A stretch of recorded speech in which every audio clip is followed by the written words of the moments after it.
Hello, friends. Ken Graves here with God's Sword. It's still February 23rd, the year 2026, and I am still in North Carolina at Calvary Chapel, Lake Norman. Matthew 21 continues with the 12th verse.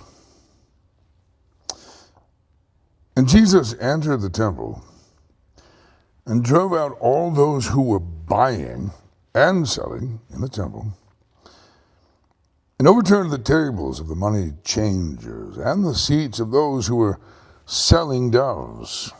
And he said to them, "It is written, my house shall be called a house of prayer, but you are making it a robber's den." And the blind and the lame came to him in the temple, and he healed them. But when the chief priests and the scribes saw the marvelous things which he had done, and the children who were shouting in the temple, saying, "Hosanna to the Son of David," they became indignant and said to him, "Do you hear what these children are saying?" And Jesus said to them, "Yes. Have you never read, out of the mouths of infants and nursing babies you have prepared praise for yourself?" Wow. And he left them and went out of the city to Bethany and spent the night there. Now, this is amazing. It was the strangest of all reactions of the religious leaders, chief priests and the scribes, and their reaction to the marvelous things which he had done. Marvelous. That is, things that would make a person marvel, things that they certainly could not explain. Nobody could explain. When they saw that, and when they heard the children, and those children were expressing what was appropriate, the children actually singing, actually crying out, "Hosanna to the Son of David." The religious leaders, the chief priests and the scribes, they were outraged. They asked him, "Do you hear what these children are saying?" In other words, does this not bother you? Does this not bother you like it bothers us? Does this, in other words, should you not stop them? They are indirectly calling him Messiah. They are declaring something that we don't agree with. Children were. And the Lord's response to them was to quote scriptures which they should know very well. And I am always blessed when he says to these people who think they know so much, "Have you never read? Have you never read?" So what about this business? What about all that was going on inside the temple, the outer court? Well, what had no doubt happened gradually over time was the requirement of the law, legitimate requirement of the law, was that the priest would inspect the sacrifice. The worshiper came, and the priest was not told to inspect the worshiper, but rather the sacrifice. Because the sacrifice was making a statement.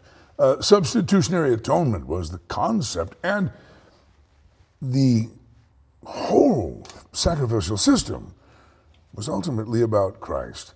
It was about one sacrifice that would come.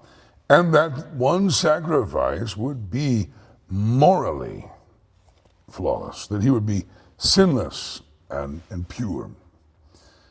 And so that the animal sacrifice needed to be inspected, and it was the priest's job to verify that it was without blemish. Or they were certainly required to be strict. They were stricter than they needed to be because they were compelled, not by any desire to be obedient to God.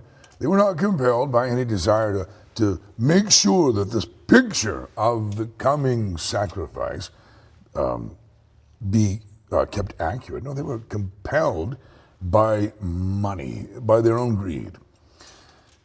So what happens if you come from some distance, maybe a great distance, like up in Nazareth? That's an 80-mile or so trip, or anywhere in Galilee. You're going to travel for days. What if you come all the way there with your sacrifice, and your sacrifice does not pass the priest's inspection? They find a flaw which perhaps you hoped they wouldn't find, or they found a flaw that you didn't know was there. What are you going to do?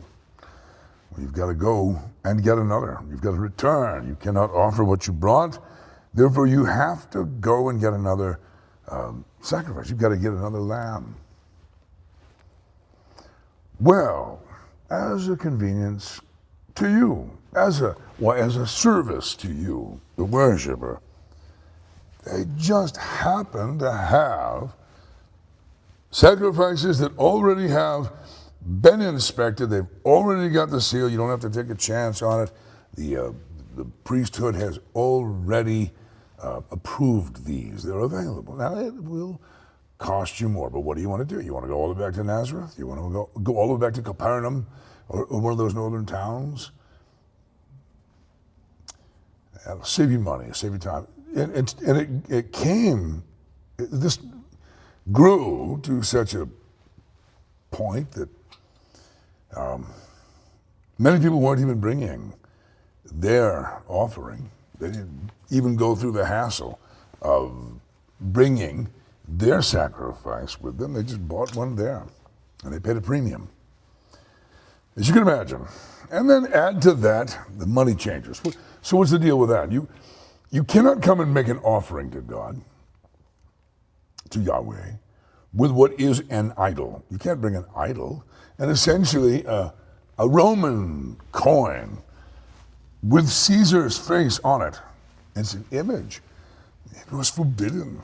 So you had to change it for a temple coin. You had to change it for money that actually could be given to God in the temple. For that Gentile money was unclean. And you know, there's another opportunity for them to make money off of you, and they did. I have visited the excavations of what is essentially just the foundation level, you can see the floor plan of what was Caiaphas, who was high priest at this time, his palace, right near the temple precincts. It has been excavated, and its identity has been established by the archaeologists, and Caiaphas is therefore a real historical figure. But you could tell by any standard, you can tell it was a palace. Caiaphas, the high priest, largely a political figure, was making money. It's corruption, isn't it? It's corruption. It's conflict of interest. Love of money, according to the Apostle Paul, 1 Timothy chapter 6, is the root of all kinds of evil. The love of it, the love of money. The heart of God is that we would be, as ministers, all about His glory, getting glory to Him, and demonstrating His love for people, for humanity, meeting their needs. We should be others-centered. It's wrong for any church that claims to be all about Jesus Christ to be dripping with gold. It's not wrong for a ministry to have been trusted with great assets. But what are they doing with them? The stewardship of that should be all about the advancement of the commission we got from Christ himself. That we should be building churches, that we should be equipping people. Our focus should not be on creature comforts. It should be on the message. The people have needs. We consider, I could go on about the needs of humanity. Now, I don't want you to get the impression that I agree with the modern church practice or belief that if we just export welfare, if we just give away and are generous enough, then the Christ-hating world will like us too. That's a lie. And there are many who seem to believe that. There are all kinds of idealistic young preachers that go out and believe that if they're just involved in the community, if they just help enough people, if they're just generous enough and give away enough free stuff, and we should be generous. But they believe that if they just do that, and they don't confront issues, they don't ever even talk about sin, they don't deliver any message from God, if they just give stuff away, they'll win the world. And the world that hates Christ is always going to hate those who love Christ. You're not going to make the world love Christ through worldwide welfare or local welfare. And again, I'm not saying we should not be involved in helping people who are in desperate need. I actually believe we ought to address the root cause of that desperate need. We ought to be addressing the root issues. Why are these people poor? So much of poverty is the direct result of vice and waste. A broken family, a broken father, an absent father. All these issues, they matter so much, they are at the root of the poverty. They certainly were. I speak from experience and observation. I speak as an old man who was once a boy, whose father was broken. And the sin that broke him cost us. It drove us all into poverty. At the root of so much poverty is sin and vice, selfishness, lack of wisdom, a lack of management. It isn't material resources that need requires. It's wisdom, it's truth, it's freedom. It's the power of the gospel, the power to be free from all that is causing the poverty. It's not wrong for God's people, for a church, or for a ministry to be blessed by him with great resources. Again, the question is, what are they doing with them? And what is definitely, it is wrong, so very wrong, for those who claim to be his servants to live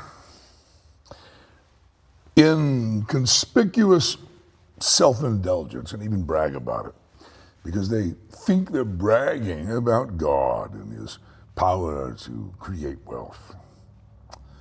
They twist the scriptures, they pervert scriptures to make it sound like God wants us all rich, and that there is in the scripture the formula for great riches.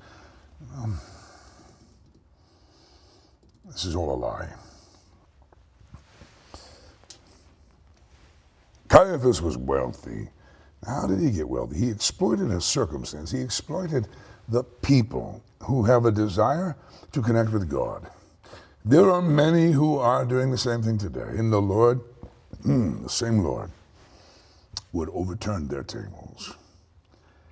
He would drive them out of a house that was actually his.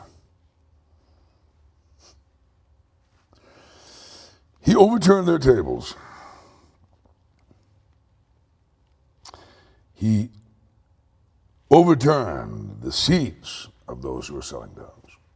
Instead of their tables that held the cages, he overturned the seats of the greedy men who were selling the doves. Gentle in even this violent act.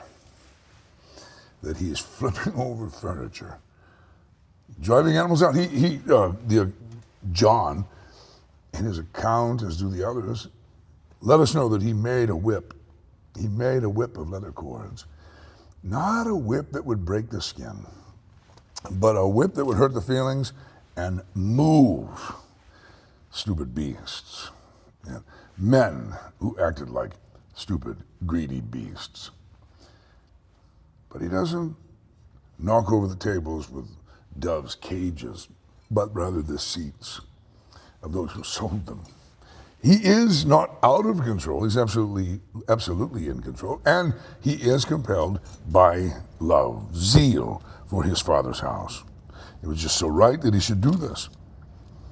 It is rightly referred to as him cleansing the temple, cleansing it from the greed that had filled it. He drove those men and all of that commerce, robbery actually, and that's the other thing, you're making it a robber's den. So not only was it wrong for the commerce to be in that place that was supposed to be dedicated to prayer, worse than commerce, it's cheating. They were stealing from people. They were manipulating these circumstances for their own wealth. But he drove them out, and he drove all of that activity out so that he could lead others in. And that should be noted. He drove them out, and the blind and the lame came in to him in the temple, and he healed them. Does that not really truly reveal the heart of Yahweh, whose house it is? People were being exploited. He interrupted the exploitation. He ended, at least for that day, that week. Certainly, they would resume. But that little window, that little window of time in which he was there, all of that was cast out, and all that was invited in, the healing of the blind and the lame. Think of the wonderful things, and that's the word, the marvelous things which he had done. And the hardness and the selfishness of religious leaders who saw marvelous things. And all they could do was be indignant. All they could think about was the money that they are not making. Their turf.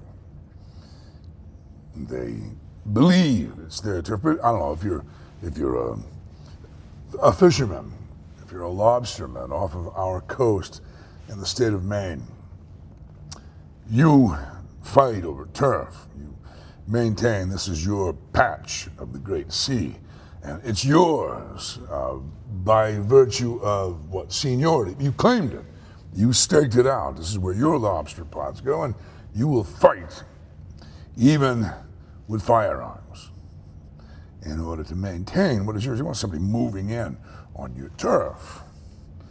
It was the same. I'm not sure that's necessarily right or wrong. I'm not sure that anybody can really claim so much. I'm not sure. You can make that case for me if you want to by email. But can you really claim a spot on the ocean? You can't own it. How can you claim it? You can't buy it. Whatever. They believed. Imagine the zeal in your own heart if, in fact, you came to your spot and someone's there fishing. They've had the nerve to come to your place. That was the zeal, the selfish zeal, at least in the hearts of the religious establishment. They were outraged, and further outraged by what these children were saying. They're chanting this, no doubt, Hosanna to the Son of David. They became indignant. They confronted this. And the Lord essentially, by quoting these verses from the Psalms, validated what the children were crying. Haven't you ever heard? Haven't you ever read? Out of the mouths of infants and nursing babies, you have prepared praise for yourself. That was his answer to their question. All of this is moving in a direction. The welcome, which he essentially initiated by his miracles, by his teaching, and then by the indirect announcement. Word would spread when his disciples would be asked, "What are you doing untying these donkeys?" And they would say, "The Lord needs them. The Lord needs them. Did you hear that? The Lord needs them." That sent the word. It spread quicker than a fire, a brush fire in the desert. Everything, all the conditions were just right. All of them were perfect for this fire to be lit and spread. And it produced a great welcome. Word traveled quickly. People were lit on fire. And they came and welcomed him. All of this outraged the religious leaders. And this acknowledgement publicly, Hosanna to the Son of David. They saw this as being profoundly political and, in their mind, absolutely outrageous. And they were the ones in control. They were the leaders. They were the elders of the people. They would decide such things, not the people, certainly not the children. So,